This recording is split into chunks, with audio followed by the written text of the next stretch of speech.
I've just picked up this 2016 F-150 XLT with the 5.0, and now I'm going to start making some videos for this truck as well. Now this was not a police vehicle, so it's going to kind of vary from the channel, but it was a government fleet vehicle, and this was used as a state of Utah utilities management vehicle. So it was bare bone model, and it's about as basic as the XLT get. Now there is the XL, which is a step below the XLT, but there's different versions of the XLT as far as what options they had. So for example, some would have had the heated seats or the touchscreen and all that stuff, and the bench seats or the leather seats, but this one had like bench cloth seats, and everything was manual seats.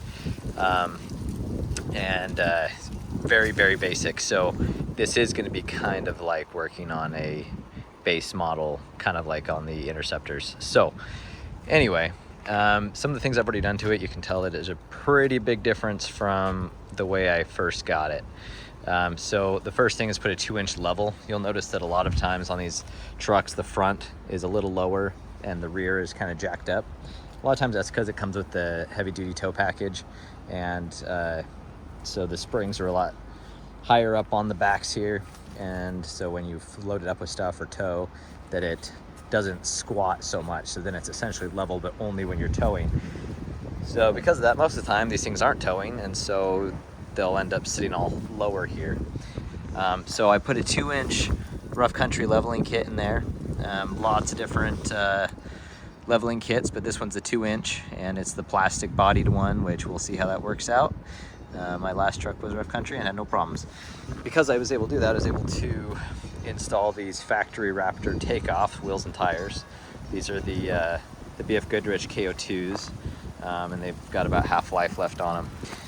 And these are just a direct bolt up. The TPMS sensors and everything of the same year will be exactly the same for the F-150, so it's not hard to get these to work. However, I did remove the bumper extenders that goes down there, and then the air dams that are supposed to be for like fuel economy. I did remove those because they looked a little silly. I also mounted up this barred bumper by Iron Bison, and I've kind of got a love-hate relationship with steel bumpers because they always rust out. So this one, Iron Bison touts that they do a special double zinc treatment on before powder coating theirs, and so it's supposed to prevent rust. So we will see how that works out. So I'll be doing a long-term review on these, so in a few years, if I have issues, either way, I'll do a multiple-year review. But so far it's been on for several months and no issues, whereas some of the cheap steel bumpers, you start to see rust and rock chips really quickly. Obviously these are the aftermarket lights. These are Anzo. There's a lot of cheap aftermarkets out there, but Anzo is a good mid-tier brand that you usually don't have to worry too much about condensation. And then this is a grill from a 2015 to 20 F-150 Sport, and then I just bought it used on Facebook Marketplace and then painted it to match, and you can tell that it didn't quite match perfectly. Same paint code, but old paint versus new paint, so maybe after a few years it'll start to match. And then these are the Road Shock Edge from Harbor Freight. So these are the Baja knockoffs, and they are actually pretty impressive so far, and they're not too expensive. So and then I've got them all wired up, so when you turn on the lights, they turn those on, and then when I turn on my high beams, the actual real light turn on.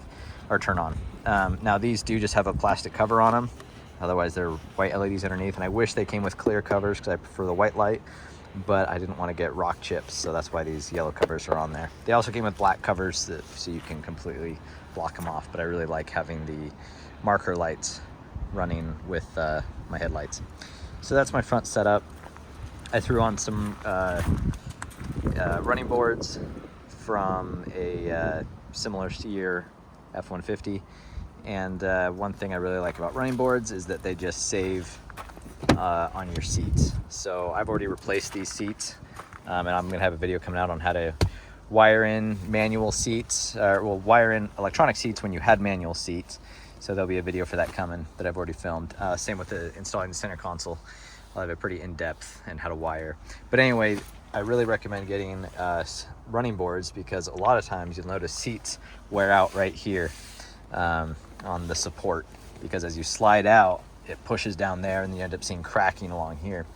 And now if you have a running board and you step up here, you're gonna take all the pressure off and you're gonna skip that whole part. Same with getting out. So yeah, you'll rub it a bit, but it's not gonna get the kind of wear as if you were just sliding out and falling. This is especially applicable if you're short like me. And so that's why I like running boards, one of the reasons. And then the last thing I did was got one of these ARE toppers for the 6.5 foot bed. And here in Alaska, it is a kind of a must to have a camper shell if you plan on using your truck through the winter, because otherwise it just fills up with so much snow. And right now I've got my airplane covers on it. And then I also have my auxiliary fuel tank, so I can go fuel up my plane. So it's kind of a must to have something in here if you want to be using your bed throughout the winter. So anyway, that is the setup that I have here. I haven't done really anything with the rear end and really don't have plans either. So it did come with a camera, which is nice.